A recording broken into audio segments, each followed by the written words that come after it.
Hey there! Today we're diving into a problem that might leave you scratching your head.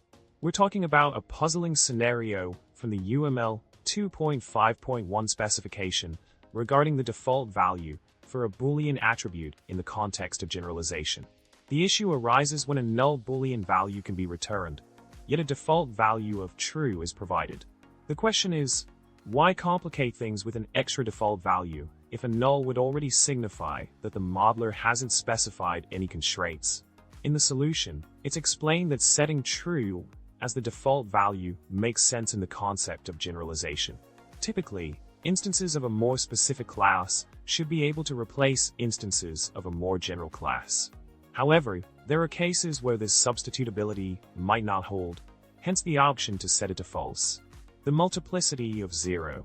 1 allows for flexibility in indicating whether the substitutability is guaranteed or not. In summary, the default value of true can be justified by the nature of generalization, while the multiplicity 0. 1 offers the modeler the flexibility to define substitutability as needed. So, next time you encounter a similar modeling conundrum, remember that sometimes defaults are there to guide us, but can be overridden when necessary. Thanks for tuning in. Don't forget to hit subscribe, like, and share your thoughts in the comments below. Who knew Boolean values could spark such a lively discussion? Until next time.